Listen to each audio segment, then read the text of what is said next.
La dénomination nage libre signifie que l'exécution technique n'est pas prescrite en compétition. Toutes les techniques, à part les 3 autres styles officiels, peuvent être nagées.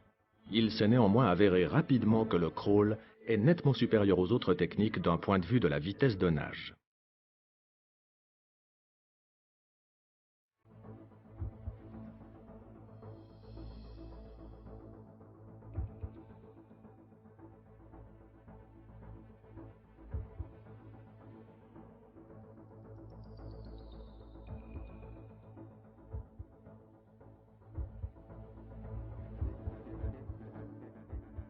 Pour inspirer l'air, la tête pivote légèrement sur le côté sans qu'elle s'élève. Juste assez pour que la bouche se situe au-dessus de la surface de l'eau.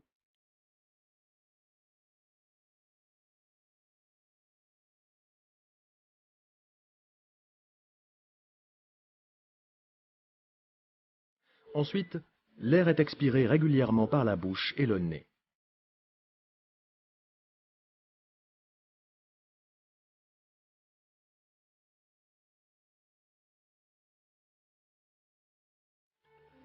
L'inspiration se fait de manière générale à 3 temps, c'est-à-dire toutes les 3 tractions de bras.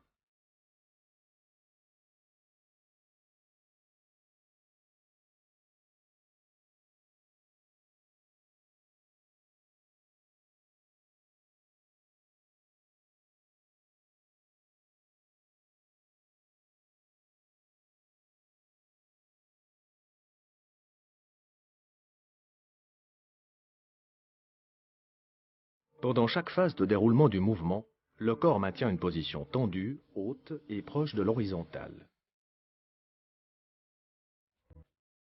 Les épaules pivotent sans interruption autour de l'axe longitudinal du corps, toujours du côté du bras qui effectue la traction. La tête maintient une position naturelle et décontractée, avec le regard dirigé vers le bas et vers l'avant.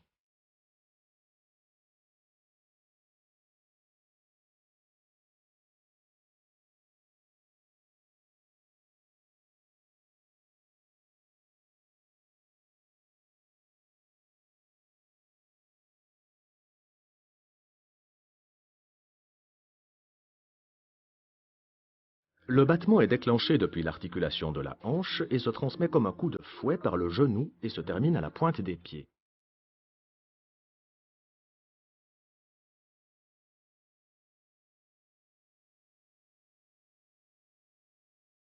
L'articulation de la cheville est surétirée par la pression de l'eau lors du mouvement ascendant et le pied est légèrement tourné vers l'intérieur.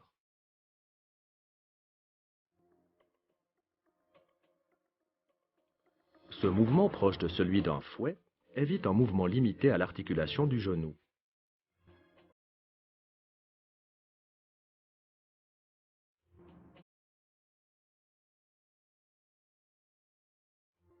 La main pénètre doucement dans l'eau à hauteur d'épaule. Elle est tendue le plus loin possible en avant et débute immédiatement avec la prise d'eau. Pendant la phase de traction, le coude est positionné vers l'avant pour un appui optimal.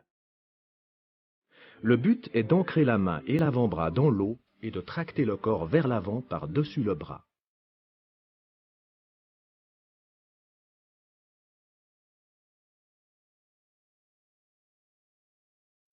La phase d'appui est exercée avec une accélération jusqu'à la sortie de la main de l'eau.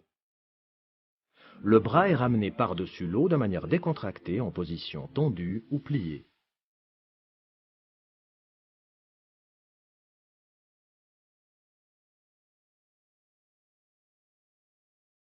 De manière générale, le battement 6 temps est appliqué, c'est-à-dire 6 battements par cycle de bras.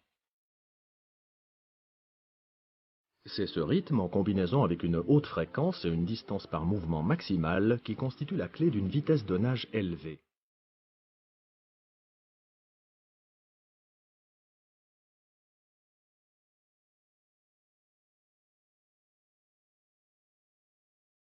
Pour rappel, voici les 3 points essentiels de la technique du crawl. Un bon rythme, proche de celui d'un kayak, et pas de glisse passive vers l'avant.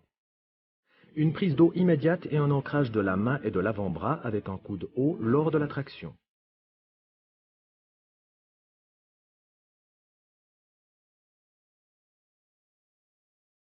Un retour des bras décontracté.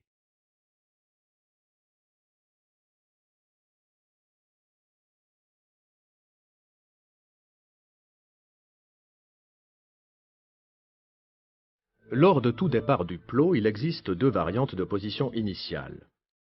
Lors du grab start, le nageur se positionne avec des jambes légèrement fléchies et les doigts de pied cramponnent le bord du plot.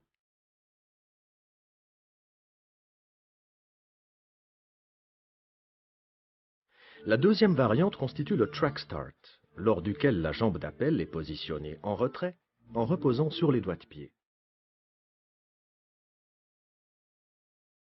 Les doigts cramponnent le bord à l'avant du plot. Le poids du corps repose vers l'avant sur la plante du pied et la tête est légèrement rentrée.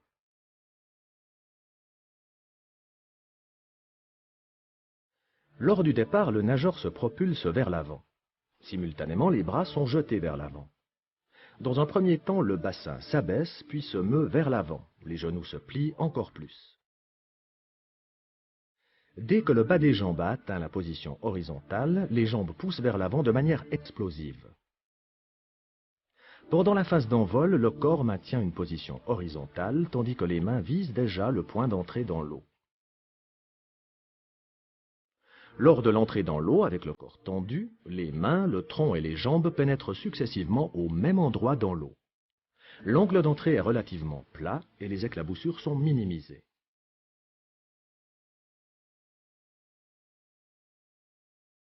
Après l'immersion, la tête et les bras redressent le corps en position horizontale pour éviter de plonger trop profond. Ensuite, le corps entier se trouve dans une position tendue avec peu de résistance à l'eau. Lors de la phase sous-marine, la vitesse est maintenue par des battements d'eau fins, brefs et rapides. À la fin de cette phase de glisse, le nageur se rapproche gentiment de la surface, de manière à ce que la tête et les épaules émergent lors de la première traction des bras. Avec la première traction de bras, le battement d'eau fin cède la place au battement crawl et le haut du corps émerge de l'eau.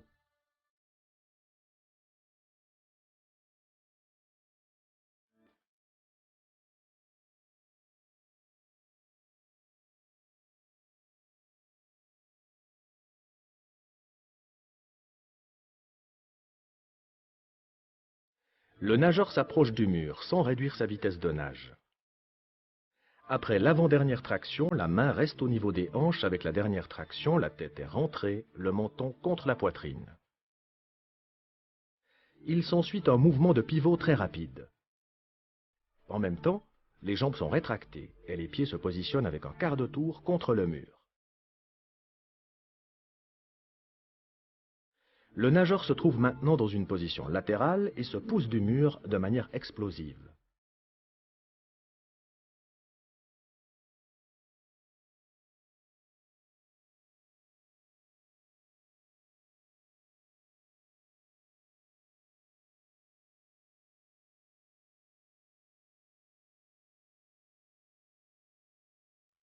Pendant la phase sous-marine, il est essentiel de maintenir les bras et le corps en position tendue et horizontale.